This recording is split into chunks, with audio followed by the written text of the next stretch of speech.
आज हम केमिस्ट्री का जो हमारा 11th क्लास का चैप्टर है एस ब्लॉक एलिमेंट्स, इसका नेक्स्ट टॉपिक स्टडी करेंगे। छोटा सा है, मैं ज़्यादा बड़ा नहीं रखूँगा इसे, समझाने पे ज़्यादा ध्यान रखेंगे। लिखने के लिए 2 लाइन ही, आपके पास 3 लाइनें हैं। हम बात करेंगे अब हाइड्रेशन एंथैल्पी की। हाइड्रेशन हम बात कर रहे हैं एस ब्लॉक एलिमेंट्स की। एस ब्लॉक एलिमेंट्स में हम बात कर रहे हैं एल्कली मेटल्स की, यानी ग्रुप 1 एलिमेंट्स की।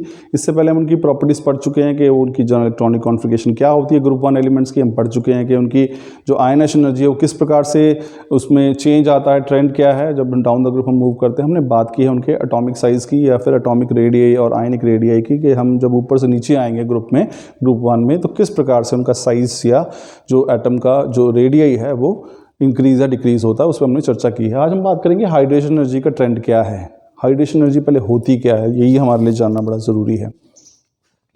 देखिए स्टूडेंट, जब भी कोई हम किसी आयन को, वो पानी में आता है कोई आयन, तो वो सराउंड हो जाता है, it gets surrounded by oppositely charged ions.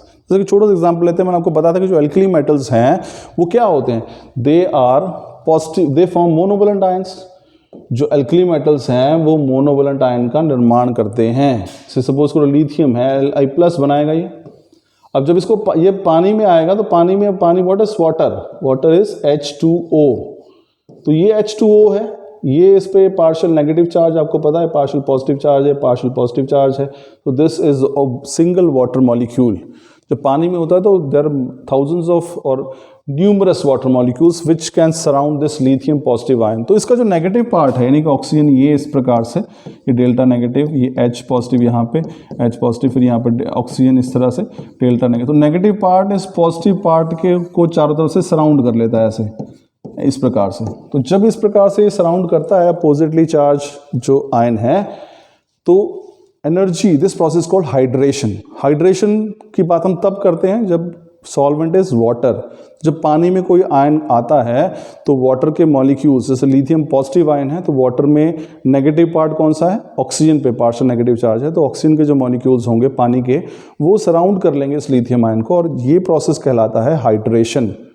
तो जनरली हम टर्म यूज करते हैं सॉल्वेशन। सॉल्वेशन का मतलब कि सॉल्वेंट कोई भी हो सकता है, वो अमोनिया भी हो सकता है, वो वाटर भी हो सकता है, but when we are talking about hydration, so this means we are talking of water as a solvent. हम ये मान रहे हैं कि यहाँ पे सॉल्वेंट या विलायक जो है वो क्या है, वो जल है या पानी है। तो ये जब इसको सराउंड करते हैं तो यहाँ से एनर्जी, इस प्रोसेस में एनर्जी रिलीज होती है, और उसी को हम कहते हैं हाइड्रेशन एंथैल्पी। तो हमारा जो आज का टॉपिक है वो ये स्टडी करना है कि भाई जब हम ऊपर से नीचे आते हैं तो हाइड्रेशन एंथैल्पी में क्या परिवर्तन होता है, एनर्जी कितनी ज़्यादा निकलती है, कितनी कम निकलती है, क्या ट्रेंड है।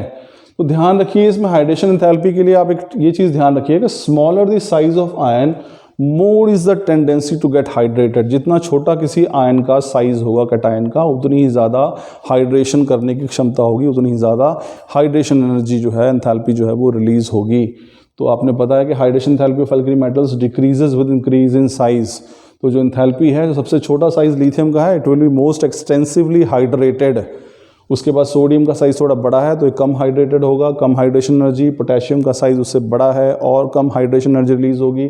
तो इस प्रकार से जैसे जैसे साइज बढ़ेगा वैसे वैसे हाइड्रेशन एंथैल्पी जो है वो डिक्रीज करेगी। सो डाउन द ग्रुप एक ट्रेंड बन जाता है कि जब आप ऊपर से नीचे आएंगे तो हाइड्रेशन एंथैल्पी, हाइड्रेशन एनर्जी जो है, it decreases. So lithium is the ion which is the most extensively hydrated. सबसे ज़्यादा हाइड्रेशन एनर्जी जो है वो वहाँ पे रिलीज होती है। So this is the trend students. I am sure कि आपको टॉपिक समझ में आएगा। छोटा सा टॉपिक है, इंपॉर्टेंट है। So remember this is hydration enthalpy. Trend is down the group, hydration enthalpy decreases. The ion with the smallest size is most extensively hydrated. जिस आयन का आकार जितना छोटा होगा उसमें उतनी ही ज़्यादा हाइड्रेशन एंथैल्पी जो है वो रिलीज होगी। तो I'm sure students आपको टॉपिक समझ में आएगा। Thank you.